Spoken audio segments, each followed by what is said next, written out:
అందరికీ నమస్కారం అండి. ఈరోజు నేను చెప్పబోయే కథ తనకంటే గొప్ప హోదాలో ఉన్న భార్యను చూసి ఓర్చుకోలేని ఓ భర్త కథ. రాత్రి జరిగింది మర్చిపోతే బెటర్. ఇదిగో కాఫీ. ఆలస్యంగా లేచారు కాబట్టి తొందరగా రెడీ అవ్వండి అంటూనే న్యూస్ పేపర్లు దూరిపోయింది శారద. తను అప్పటికే రెడీ అయి ఉందన్న విషయం అర్థమయ్యేసరికి నేను ఎప్పుడు లేచానో తెలిసింది నాకు. తను కూల్గా ఉండడంతో నాకు గిల్టీగా అనిపించింది. అనవసరమైన రాద్ధాంతం కాదు, మనసులో అనుకుంటూనే అద్దంలో నా ముఖాన్ని నేను చూసుకున్నాను. కళ్ళు ఎరిపెక్కాయి. నిద్ర లేకపోతే ఎరిపెక్కక ఏమవుతుంది? 50 ఏళ్ళు దాటి ఏడాది అయింది. కానీ నాలో మారని మనస్తత్వం ఎందుకో తొలిసారిగా ఇబ్బందిగా అనిపించింది నాకు. మీరు రెడీ అయినా? శారద పిలిచేసరికి ఆలోచనలోంచి బయటపడ్డాను. వచ్చేస్తున్నా అంటూనే కార్ కీస్ తీసుకుని బయటపడ్డాను. శారద ఎప్పట్లాగే వచ్చి కారులో కూర్చుంది. యూనివర్సిటీ నుంచి మా ఇంటికి 4 కిలోమీటర్ల దూరం. ఆ సమయాన్ని వృధా చేయకుండా పుస్తకంలో తలదూర్చింది. నేను మౌనంగా కారు నడుపుతూ శారదను పరిశీలనగా చూశాను. ఆమె ప్లెజెంట్గా కనిపించింది. పెదాల మీద చిరునవ్వు అలాగే ఉంది. అది అందరికీ సాధ్యం కాదు. సమస్య పట్ల స్పందించడం వేరు, ఘర్షణ వేరు. ఈ రెండింట్లో నేను ఎన్నుకున్న దారి ఓ పెద్ద గొడవకు దారితీసింది. మా మధ్య గొడవలు మామూలుగానే జరుగుతూ ఉంటాయి. తను అప్లైడ్ మ్యాథ్స్ ప్రొఫెసర్, నేను ఆర్గానిక్ కెమిస్ట్రీ రీడర్. నాకన్నా తను కొంచెం ఎక్కువ. నా మనసులో ఆ భావన ఉందేమో. అప్పుడప్పుడు మా మధ్య గొడవకు అదే కారణమై ఉండొచ్చు. కారు యూనివర్సిటీ దగ్గరగా వచ్చేసరికి నా ఆలోచనలు బ్రేక్ పడ్డాయి. శారద కారు దిగుతూ నా వైపు చూసి నవ్వింది. ఎందుకు నవ్విందో అర్థమయ్యే లోపల ఈరోజు క్యారియర్లో మీకు నచ్చినవన్నీ ఉన్నాయి. మీరు తినండి, నేను లంచ్కి రాను.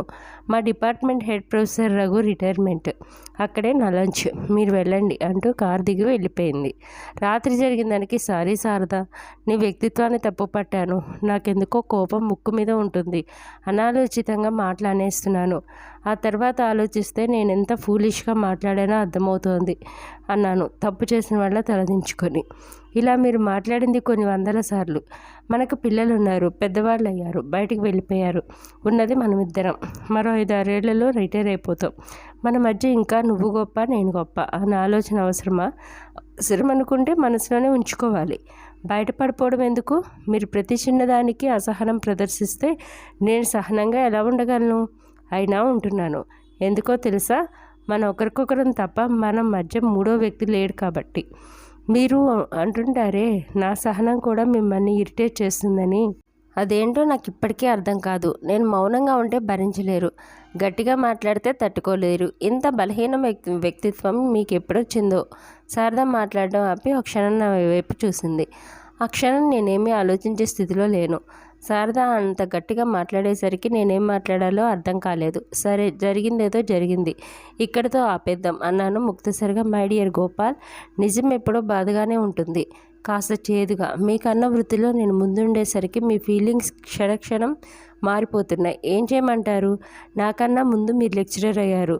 మీ డిపార్ట్మెంట్లో అవకాశాలు మీకు రాలేదు, నాకు వచ్చాయి. అలానే మిమ్మల్ని ఎప్పుడన్నా తక్కువ చేసి చూసానా? ఈ చిన్న తేడా వల్ల మన మధ్య అసహనం, ఆక్రోశం ఎందుకు? ఇంటలెక్చువల్లో ఉండే అసూయ కొన్నిసార్లు పెద్ద పెద్ద సమస్యలకు కారణమవుతుంది. నేను మీ భార్యను. నా ప్రోగ్రెస్ని మీరు భరించలేకపోతే అది మీకే అవమానం. ఊరికే మనశ్శాంతి పోగొట్టుకోవడం, లేనిదాన్ని అతిగా ఊహించుకోవడం, ప్రతి క్షణం టెన్షన్తో అదే పనిగా మనసు పాడు చేసుకోవడం, ఇవన్నీ మీరు చేస్తున్న పనులు. ఆ ప్రభావం నా మీద ఉండదనుకుంటున్నారా? కొన్నిసార్లు మీ మాటను నేను కాదన్నాను. మీతో వాదులాటకు దిగాను. నేనే పైచేయిగా ఉన్నాను. మీరు రోజు క్లాసులో చెప్పే సబ్జెక్టుకు చాలాసార్లు నేను నోట్స్ రాసిచ్చాను. అంత మాత్రం మిమ్మల్ని కించపరిచినట్ట?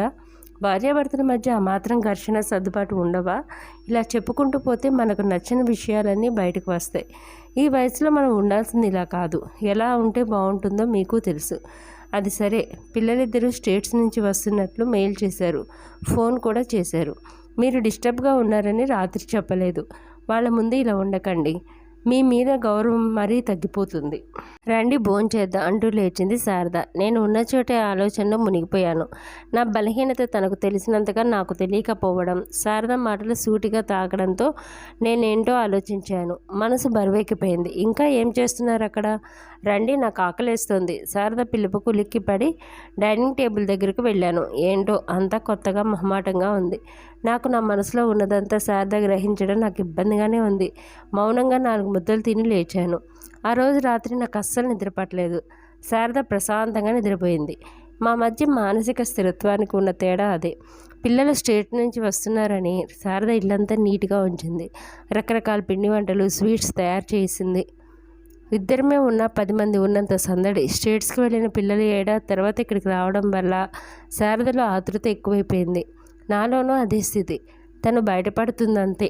ఆమెను సహకరిస్తూ నేను అందులో ఆనందిస్తున్నాను. ఎప్పుడూ అసహనంగా అనాలోచితంగా ఉండే నేను శారదతో ఇలా మాట కలిపి పనులు చేయడం కొత్తగా అనిపించింది. చాలా ఏళ్ళు గడిచాయి. ఉద్యోగ బాధ్యతలు, సున్నితమైన భావాలన్నీ నలిగిపోయాయి. పొడి మాటలు లేక సూటిపోటి మాటలు తప్ప మనసును కదిలించే మాటలు లేవు. జీవితాన్ని ఇలా చూస్తుంటే తొలకరి వానలో తడిసినట్టయింది నాకు. ఎప్పటికో అర్ధరాత్రికి పనులన్నీ పూర్తయ్యాక శారద నిద్రపోయింది. నా కళ్ళు మాత్రం నిద్ర రాక కాస్త బాధను అనుభవించాయి. ఆ బాధ గుండె లోతుల్లో ఎక్కడెక్కడో తడివేసరికి నాకు నిద్రలేని రాత్రి అయ్యింది. ఇల్లంతా కోలాహలంగా ఉంది. శారద యూనివర్సిటీకి సెలవు పెట్టేసింది. నన్ను పెట్టమంది, కానీ అడ్జస్ట్ చేసుకుంటానని చెప్పాను. కూతురు దివ్య, కొడుకు రమేష్ స్టేట్స్కి వెళ్ళాలన్న కలలు నెరవేర్చడానికి, వాళ్ళని ప్రజ్ఞావంతులుగా తీర్చిదిద్దడానికి పడిన కష్టం నాకు ఇప్పటికీ గుర్తుంది. వాళ్ళు స్టేట్స్ ఫ్లైట్స్ ఎక్కిన రోజు నాకు బాగా జ్ఞాపకం. శారద కళ్ళలో తీయటి పులకింత, కళ్ళలో ఓ సన్నటి నీటి పొర. వాళ్ళిద్దరూ శారదను వాటేసుకొని ఏడిస్తే అప్పుడు నాకు ఏడుపు వచ్చింది. కానీ నా దగ్గరకు వచ్చి ఒక్క మాట అన్నారా? లేదే. వెళ్ళొస్తాను నాన్న అంటే వాళ్ళ సొమ్మేం పోతుంది? వాళ్ళని పెంచిన శారద ఒక్కతేనా? నా ప్రమేయం, నా బాధ్యత లేవా? వాళ్ళ కోసం ఎంతో కష్టపడ్డాను. వాళ్ళ సంతోషాన్ని నేను షేర్ చేసుకోలేకపోవచ్చు. నా స్వభావమే అంతా. దాన్ని ఎలా మార్చుకోను? బహిరంగ పరిస్తేనే ప్రేమాభిమానాలు ఉన్నట్లా వాళ్ళు వచ్చి చాలాసేపు అయింది. శారద చుట్టూ తిరుగుతున్నారే తప్ప నేనున్నానన్న ఆలోచన వాళ్ళకు లేదు. వాళ్ళ సక్సెస్ని శారద షేర్ చేసుకుని ఉంటే నేనే ప్రేక్షకుడిలా పరాయివాడిలా కూర్చోవడం ఓ తండ్రిగా సిగ్గుగా అనిపించింది. వాళ్ళ సక్సెస్ వెనుక శారద మాత్రమే ఉందన్న వాళ్ళ ఫీలింగ్స్ను డిస్టర్బ్ చేయడం నాకు ఇష్టం లేదు. అది నా ఇల్లే, వాళ్ళు నా పిల్లలే. ఎందుకో అక్కడ ఉండలేకపోయాను. భౌతికమైన ప్రవర్తన మనసుకు ఎప్పుడు దగ్గరగా ఉంటుందన్న నిజం తొలిసారిగా తెలిసింది నాకు. మీరు మాట్లాడుకోండి, నేను అలా యూనివర్సిటీకి వెళ్ళొస్తాను అంటూ అక్కడి నుంచి లేచాను. ఆ రోజు మూడీగా ఉండడంతో క్లాస్ తీసుకోలేకపోయాను. లైబ్రరీకి వెళ్ళి ఏదో రిఫరెన్స్ బుక్స్ తిరిగేసి నోట్స్ రాసుకుంటూ సమయాన్ని గడిపేశాను. ఇంటికి వెళ్ళాలనిపించలేదు. లైబ్రరీ మూసే వరకు అక్కడే గడిపి ఇంటికి వెళ్ళాను. నేను వెళ్ళేసరికి ఇంట్లో పనమ్మాయి తప్పితే ఎవ్వరూ లేరు. నేను అడగకుండానే అమ్మగారు, పిల్లలు సినిమాలకు వెళ్ళారయ్యా, మీరు వస్తే భోజనం చేసేయమన్నారు అంటూ తన పనిలో పడిపోయింది ఆమె. నా అవసరం ఎంత ప్రశ్నార్థకమో అర్థమైంది నాకు. మనసు కాస్త బరువెక్కింది. 4 మెతుకులు తిని న్యూస్ పేపర్ చేతిలోకి తీసుకున్నాను. రాత్రి 10ంటికి ఇంటికి వచ్చారు వాళ్ళు. శారద అడిగింది, మీరు తిన్నారా అని. నా సమాధానం కోసం ఎదురు చూడకుండానే మే హోటల్లో తినేసాం అంది. శారద మాటైనా అడిగింది. పిల్లలు మాత్రం వాళ్ళ పనిలో వాళ్ళు. తండ్రిగా ఉన్నవాడికి ఇలాంటి మూమెంట్స్ అన్నీ బాధ కలిగిస్తాయి. నా బాధ అది కాదు. నేనెందుకు వాళ్లకు శత్రువునయ్యానా అని ఆలోచిస్తుంటే శారద వచ్చింది. బాగా తిరిగాం, నిద్ర వస్తుంది అంటూనే కళ్ళు మూసుకుంది. 3 వారాలు గడిచిపోయాయి. మధ్యలో ఎప్పుడన్నా చిన్న పలకరింపు తప్ప ప్రత్యేకంగా నాతో మాట్లాడిన రోజు లేదు. నేను ప్రయత్నించాను. ఏవో పొడి మాటలు, మనసు చేరని మాటలు. శారద నా దగ్గర కూర్చుంటూ, మరో 2 రోజుల్లో పిల్లలు వెళ్ళిపోతున్నారు. మీరు కాస్త మామూలుగా ఉండండి. పట్టింపులొద్దు, ఇగోలు వద్దు. మీరు వాళ్ళకన్నా తెలివైన వారు. వాళ్ళు తెలియక మిమ్మల్ని హర్ట్ చేసినా, చులకన చేసినా మీరు అవేం పట్టించుకోవద్దు. మీ పిల్లలే కదా అంది. ఏమనాలో తెలియక తల ఊపాను. నేను నా గదిలో నోట్స్ తయారు చేసుకుని ఉంటే పక్క గదిలోంచి మాటలు వినిపిస్తున్నాయి. అమ్మా, ఈ మనిషిని ఎలా భరిస్తున్నావు? మాతో పాటు వచ్చి ఓ ఏడాది పాటు వదిలేస్తే బుద్ధి వస్తుంది. వయసు పెరిగింది కానీ మూర్ఖత్వం మాత్రం పోలేదు అన్నారు పిల్లలిద్దరూ. గట్టిగా మాట్లాడకండి, ఆయన వింటే బాగుండదు అంది శారద వాళ్ళని వారిస్తూ. చచ్చా, ఏ మనిషో. మేము ఏడాది తర్వాత వస్తే మాతో ప్రేమగా ఉన్నారా? ఏదో బలవంతంగా 4 ముక్కలు తప్ప మా ఆలోచనలు, మా సరదాలు పంచుకున్నారా? మా ప్రోగ్రెస్ను పంచుకున్నారా? ఎంతసేపు ఆయన లోకం యూనివర్సిటీ అయితే ఎలా? ఎందుకమ్మా ఆయనతో వచ్చేవచ్చు కదా అంది కూతురు ముక్తాయింపుగా. ఆయన గురించి మీరు ఎక్కువ మాట్లాడుతున్నారు. నేను రావాలనుకున్నప్పుడు వస్తున్నాను. ఆయన వ్యక్తిత్వం పట్ల మీ గౌరవం లేకపోయినా ఆయన పెద్దరికాన్ని గౌరవించండి. సరే, ఫ్లైట్కి టైం అవుతోంది, పదండి అంటూ బయటికి నడిచింది. నేను బయటకు వచ్చాను. ఎయిర్పోర్ట్కి వెళ్ళొస్తాను. యూనివర్సిటీలో మీరు ఎక్కువ క్లాసెస్ తీసుకోవాలని అన్నారు కదా, ప్రిపేర్ అవ్వండి, వచ్చేస్తాను అంటూ కారు ఎక్కింది శారద. అందులో ఏ భావము వ్యక్తము కాలేదు. ఆ క్షణంలో నా కళ్ళ వెనక ఉవ్వెత్తున లేచి ఆగిపోయిన భావాలు మాత్రం ఎప్పటికీ వాళ్ళకి అర్థం కావు. మర్నాడు ఉదయాన్నే ఇద్దరం కలిసి యూనివర్సిటీకి వెళ్ళాం. త్వరలో ఎగ్జామ్స్ స్టార్ట్ అవుతాయి కాబట్టి ఇద్దరికీ కాస్త పని ఎక్కువ. కారులో నేను శారదాని గమనిస్తూనే ఉన్నాను. ఆమె ఫీలింగ్స్లో ఏ మార్పు లేదు. ఏదో పుస్తకం తిరిగేస్తూ కూర్చుంది. నాకెందుకో శారదాతో ఎక్కువగా మాట్లాడాలనిపించింది. నా హృదయంలో సన్నగా రగిన సంఘర్షణ ఆమెకు చెప్పాలనిపించింది. ఆమెకి దగ్గరగా, హృదయానికి చేరువుగా ఉండాలనిపించింది. శారద ఆలోచనని ఆ క్షణంలో డిస్టర్బ్ చేయడం ఇష్టం లేక మౌనంగా ఉండిపోయాను. పగలంతా నాకు భారంగా గడిచిపోయింది. రాత్రి 11 గంటలైంది. పనులన్నీ ముగించుకొని వచ్చింది శారద. బాగా అలసిపోయినట్లున్న ఆమె ముఖాన్ని నా చేతుల్లోకి తీసుకోవాలనిపించింది. ఎందుకో ఆ పని చేయలేకపోయాను. ఇంకా ఏదో అస్పష్టత నాలో. నా ఆలోచనలన్నీ నిజాయితీగా ఉన్నట్టేగా. ఆ భావన నా మనసును చుట్టి నలిపేసింది. శారద ఏమనుకుంటోంది? నా మీద జాలి పడుతోందో, నా వ్యక్తిత్వాన్ని ఇంకా అసహించుకుంటోందో ఏమో. మాట్లాడితే సరి, ఆమె ఎలా రియాక్ట్ అయినా భరించవచ్చు. అలా మౌనాన్ని భరించడం కష్టం. నా ఫీలింగ్స్ గమనించిందేమో. నిద్ర రావడం లేదా అంది నా వైపు తిరిగి. ఆ క్షణంలో కాస్త కంగారు నాలో. అదేం లేదు అన్నాను. నిజం దాస్తారెందుకు? నిద్రపోవడానికి మీరు అవస్థపడుతున్నారు. ఏదన్నా మాట్లాడాలనుకుంటున్నారా అంది నా కళ్ళలోకి చూస్తూ. ఆ క్షణాన్ని వదులుకోవాలనిపించలేదు నాకు. వెంటనే అన్నాను తలూపుతూ. శారద నా వైపు కళ్ళార్పకుండా చూస్తుంది. పిల్లలు నన్ను అసహించుకుంటున్నారా అన్నాను. ఆమె చూపుని తప్పించుకుంటూ ఆమె కాస్త ఇబ్బందిగా కదిలింది. అదే, పిల్లలు నీతో మాట్లాడింది నేను విన్నాను. నేనేమి కానా వాళ్లకు? నా గుండెలో బాధ తన్నుకొచ్చింది. నా స్వభావం మారినంత మాత్రాన నా మనసు అలాగే ఉంటుందా? నన్ను ఇక్కడ వదిలేసి నిన్ను రమ్మంటున్నారు, అందుకు బాధ లేదు. కానీ నువ్వు లేకుండా నేను ఒక్కరోజు కూడా ఉండలేను సారు. నేను సడన్గా మారిపోలేను. నాకు కొంత సమయం కావాలి. వాళ్ళు అర్థం చేసుకోకపోయినా ఇబ్బంది లేదు. నువ్వు నా మాటను నమ్మాలి ప్లీజ్ అన్నాను.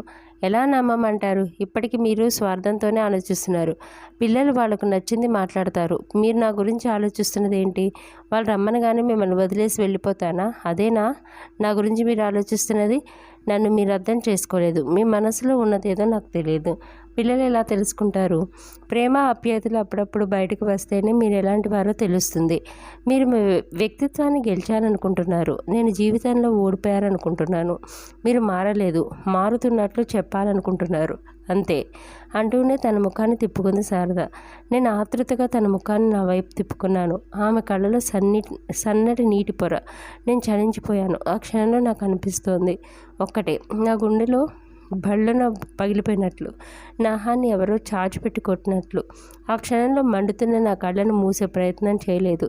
శారద ముఖాన్ని నా కళ్ళలో బంధించాలని చూశానంతే. అంతేనండి. ఈ కథ పేరు ఇగో అహం అడ్డు.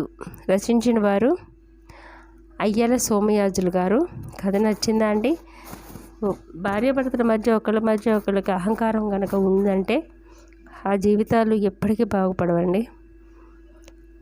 కథ నచ్చితే లైక్ చేయండి, షేర్ చేయండి, కామెంట్ రూపంలో మీ విలువైన అభిప్రాయాలు తెలియజేయండి. సబ్స్క్రైబ్ చేసుకోవడం అస్సలు మర్చిపోకండి. ఉంటానండి.